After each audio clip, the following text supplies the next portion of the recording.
bertemu kembali di siang hari ini kaitannya dalam hal desain pengembangan kurikulum operasional madrasah. Dalam kurikulum operasional madrasah, peta konten dalam memahami pengimplementasian kurikulum ada 4 peta konten di dalamnya. Yang pertama adalah memahami garis besar kurikulum merdeka. Peta konten yang kedua adalah memahami pembelajaran dan asesmen.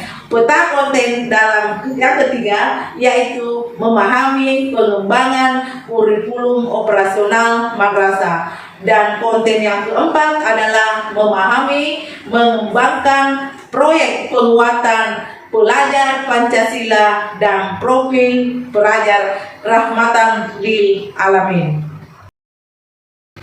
Dalam kurikulum operasional madrasah, bagaimana proses penyusunan kurikulum operasional madrasah?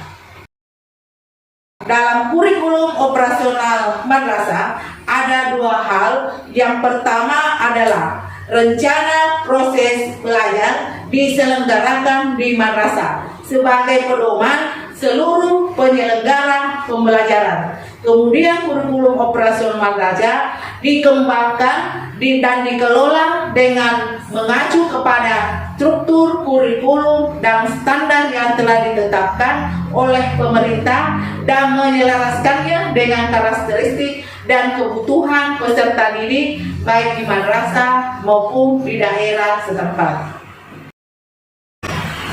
Dalam penyusunan kurikulum operasional madrasah ada standar nasional pendidikan dan ada struktur kurikulum. Dalam standar nasional pendidikan itu mengacu kepada standar kompetensi lulusan, kemudian standar nasional pendidikan mengacu ke standar isi, kemudian yang ketiga standar nasional pendidikan mengacu kepada standar proses, dan yang keempat adalah standar nasional pendidikan mengacu ke standar penilaian pendidikan, dan yang kedua adalah standar kurikulum.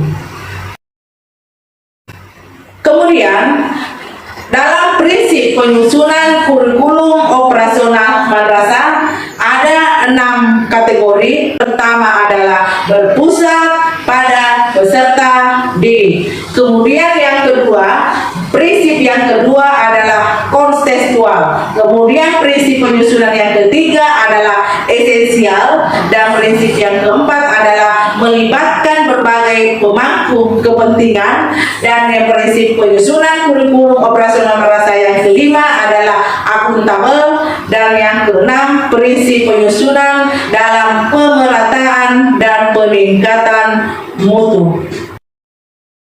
Kemudian kaitannya dengan proses penyusunan kurikulum operasional di madrasah itu akan tetap mengacu kepada kerangka dasar kurikulum yang telah ditetapkan oleh pemerintah pusat, dan proses penyusunan di sana adalah fleksibel atau dalam kata artian adalah dinamis. Artinya bahwa mengembangkan kurikulum operasional berdasarkan dengan kerangka dan struktur kurikulum sesuai dengan karakteristik dan kebutuhan madrasah.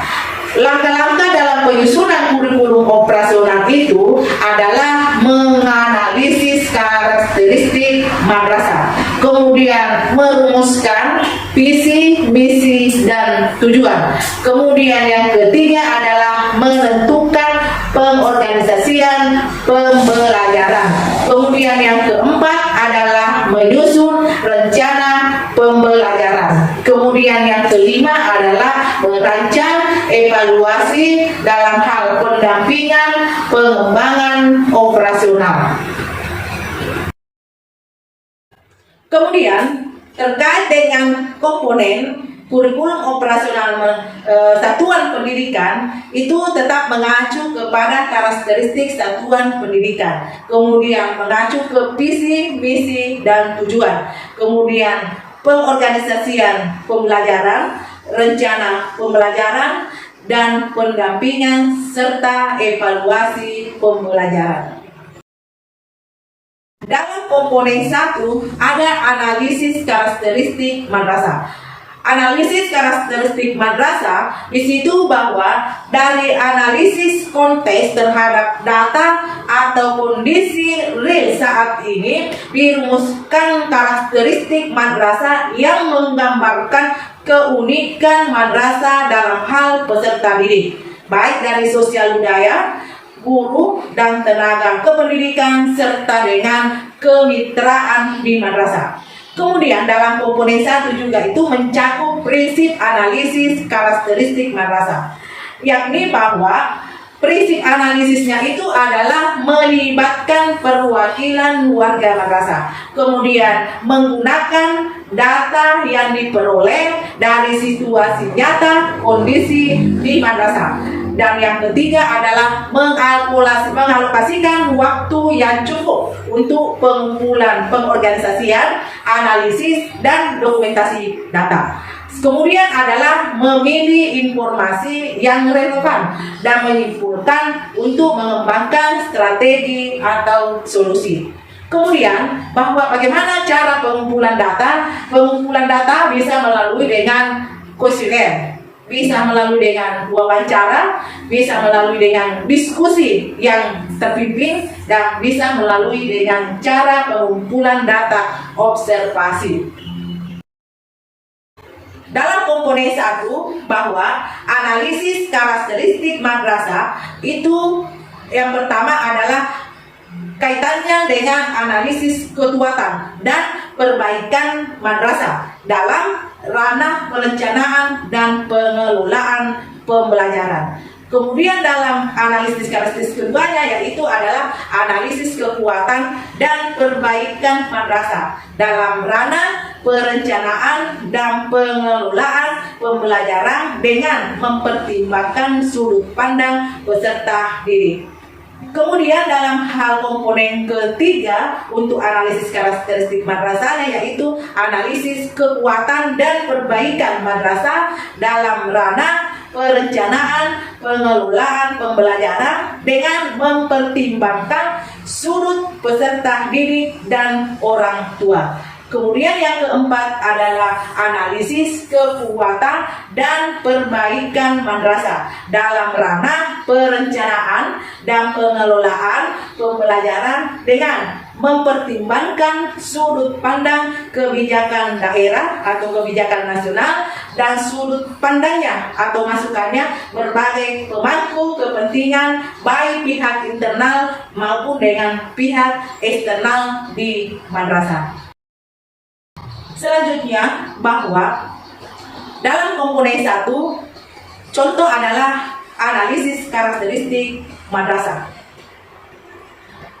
Ada strength atau kekuatan baik dari segi internalnya maupun dari segi eksternalnya. Kekuatan model analisis karakteristik madrasah itu bahwa situasi atau kondisi yang merupakan kekuatan yang dimiliki madrasah dan bisa memberikan pengaruh positif pada saat itu atau pada masa yang akan datang. Contoh pertanyaan adalah kekuatan atau kelebihan apa yang dimiliki madrasah? Kemudian apa yang membuat madrasah lebih dari madrasah yang lainnya? Inilah analisis kekuatan, kelemahan, peluang, serta ancaman yang biasa kita disebut dengan SWOT.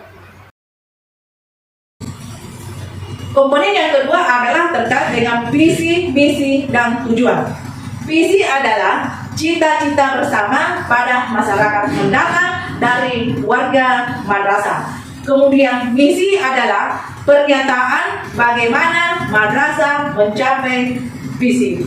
Kemudian tujuan adalah gambaran hasil yang akan dicapai dalam kurun waktu tertentu oleh setiap madrasah atau program keahlian bagi madrasah kejuruan. Kemudian dalam menyelaraskan visi, misi, dan tujuan madrasah. Visi itu bahwa apakah visi menggambarkan harapan seluruh warga satuan pendidikan? Apakah visi menyatakan tujuan besar yang dicapai satuan pendidikan? Apakah visi sudah terpusat pada peserta didik? Kemudian misi, apakah misi jelas menyampaikan untuk mencapai visi? Apakah semua warga satuan pendidikan memahami hal-hal yang menjadi prioritas untuk mencapai visi? Selanjutnya adalah tujuan satuan pendidikan. Apakah tujuan sudah secara jelas menyatakan hasil aksi yang perlu dilakukan untuk mencapai suatu visi? Apakah cara atau strategi untuk mencapai misi realitas untuk dapat dijalankan? Kemudian bahwa dalam komponen 2, visi, misi, dan tujuan, itu yang pertama, pilihan pertama adalah menggunakan visi, misi, dan tujuan madrasah yang sudah ada. Kemudian pilihan yang kedua adalah meninjau ulang visi, misi, dan tujuan madrasah serta melakukan penyesuaian sederhana terhadap tujuan yang disesuaikan dengan kondisi lingkungan internal madrasah. Pilihan yang ketiga adalah meninjau ulang visi, misi, dan tujuan madrasah serta menyesuaikan berdasarkan hasil evaluasi yang disesuaikan dengan kondisi lingkungan internal dan eksternal di madrasah. Inilah karakteristik peserta didik dan aspirasi orang tua. Kemudian yang pilihan keempat bahwa mempertimbangkan sudut pandang atau masukan dari berbagai pemangku kepentingan madrasah dalam meninjau ulang secara menyeluruh dan merumuskan kembali visi, misi, dan tujuan berdasarkan dengan analisis karakteristik atau khas di madrasah.